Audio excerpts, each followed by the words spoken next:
प्रणाम मंडळी. Nifty analysis मध्ये तुमचं स्वागत आहे. काल निफ्टी 388 पॉइंट वर गेली. म्हणजे मी परवाच्या त्याच्यात म्हटल्याप्रमाणे जो काही एम पॅटर्न झाला होता तो त्यांनी धाब्यावर बसवला, तो पार मोडून काढला. आता काय परिस्थिती आहे? Short term sell turning price ही 23,997 आहे आणि शेअर आहे 24,231. म्हटलं तर आता ह्याच्यात अंतर काही जास्त नाहीये. हे 24 धरले तर हार्डली 200 पॉईंटचं अंतर आहे. एक दिवस निफ्टी जर का तोडला तर शॉर्ट टर्म सेल कॉल येऊ शकतो. लॉंग टर्म मात्र अजून 25,571 म्हणजे बराच वर आहे. त्याच्या जवळपासही अजून निफ्टी आलेली नाहीये. पुन्हा हे जे दिसतंय हे आम्ही ह्याला काय म्हणतो की ठिपक्यांची रांगोळी ते काढतंय. जेव्हा इम्पल्स असतो किंवा अपमूव ची खरी वेव असते तेव्हा तो एक एक कॅन्डल वरच्या टाकत तो वर जातो. हे असं वर खाली वर खाली वर असं तो करत नसतो.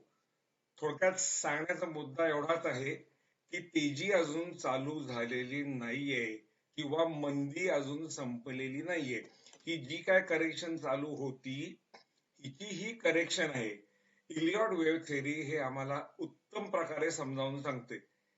Every action is followed by reaction आणि ते आपल्या जीवनात घडत असतं आणि तीच माणसं इकडे काम करत असल्यामुळे स्टॉक मार्केटमध्ये पण तसं घडतं असं इलियॉट यांचं म्हणणं आहे. आणि ते खरं आहे सर्वार्थाने. म्हणजे मी अनेक वर्ष भरपूर इलियॉटवर काम केलेलं आहे, प्लॉटिंग केलेलं आहे आणि प्रिडिक्शन करण्याचा प्रयत्न केलेला आहे. आता हे सॉफ्टवेअर आहे हाताशी, आता काय ते खरं म्हणजे करावंच लागत नाही किंवा ते काही केलं तर इथं जोपर्यंत बाय येत नाही किंवा इथं जोपर्यंत सेल येत नाही तोपर्यंत काहीच बोलायचं नाही. मधल्या पायऱ्या सगळ्या गाळून टाकायच्या. तर त्यामुळे तशी शक्यता इथं दिसतेय, होईल तसं नाही. आता आपल्या सॉफ्टवेअर मध्ये जर का बघितलं तर 5 DMA म्हणजे शॉर्ट टर्म अप आहे, 34 DMA म्हणजे लॉंग टर्म डाऊन आणि 200 DMA. 200 DMA ट्रेंड हा सर्वात कुशल ट्रेंड आहे. का तर 200 DMA हा सायकोलॉजिकल बॅरियर आहे. आम्ही त्याला लक्ष्मण रेखाच म्हणतो. त्याच्यावर 200 DMA च्या वर कुठलाही शेअर गेला की तो राम आहे आणि 200 DMA च्या खाली जोपर्यंत शेअर ट्रेड होतोय तोपर्यंत तो रावण आहे. म्हणजे हे हॅपी आहे, हे सॅड आहे. थोडक्यात हा आनंद आहे, हे दुःख आहे. आपण आता अजून दुःखाच्या झोन मध्ये आहोत. निफ्टीनी 200 DMA ला क्रॉस केलेलं नाहीये आणि याकरता खास ज्याचा अभ्यास करून त्याच्यातनं हे मिळवण्याकरता खास आपल्या ह्या सॉफ्टवेअर मध्ये 200 DMA क्रॉसओव्हर अप आणि 200 DMA क्रॉसओव्हर डाऊन हे दोन सेट आम्ही टाकलेले आहेत. यातले शेअर अतिशय चांगले रिटर्न देतात जर का त्यांच्या बाकीच्या गोष्टी चांगल्या असतील तर. कारण 200 DMA ला कुठलाही शेअर जेव्हा अपवर्ड क्रॉस करतो तेव्हा तो तिथून वर जातो. आता उदाहरण इथं द्यायचं म्हणलं तर हे बघा, हा जो काय पॉइंट होता इथून इथं 200 DMA बघा क्रॉस केलं. हे जसं क्रॉस केलं तसं निफ्टीनी काय प्रोग्रेस केला हा तुमच्या समोर आहे. काय वेगळं काय सांगायची आवश्यकताच नाहीये. मग तसं अजून घडलंय का तर नाही, त्याची आपण वाट बघतोय. MACD काय केलं, आपलं स्टॉकॅस्टिकने वर गेलं खाली आलं, वर गेलं खाली आलं, वर गेलं. का बरं असं होतंय? 80च्या वर हा ओव्हर बॉट आहे हे कोणी ठरवलंय? हे आम्ही ठरवलंय. पण जे ट्रेडर्स आहेत किंवा जे मेन मार्केटचे ड्रायव्हर आहेत ते जोपर्यंत ते ठरवत नाहीत तोपर्यंत ते विक्री करणार नाहीत. ओव्हर बॉट कंडिशन ते सेल करणार नाहीत.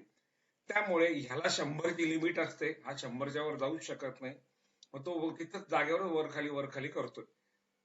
म्हणजे तो थोडक्यात आता काहीच निर्णय देत नाहीये. MACD जर का बघितलं तर ते मात्र आधीपासूनच अप आहे.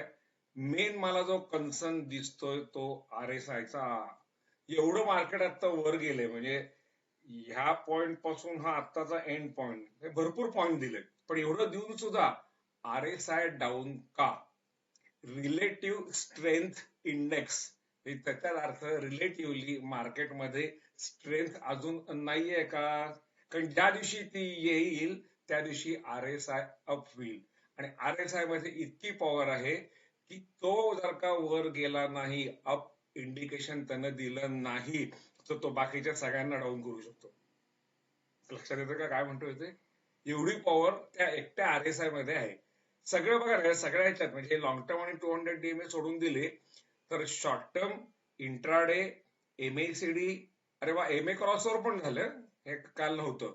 MA क्रॉसओव्हर पण अप आहे, म्हणजे 5च्या ऍव्हरेजनं 34च्या ऍव्हरेजला वरच्या दिशेनं छेदलेलं आहे, म्हणून हे अप झालंय.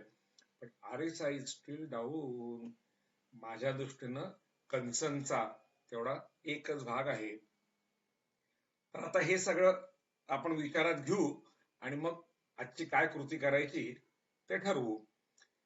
आजचा दिवस संपस तोपर्यंत आणि 3:30ला मार्केट क्लोज होस तोपर्यंत काळावेग लोभ आहेच, तो वृद्धिंगत व्हावा ही विनंती. राम राम.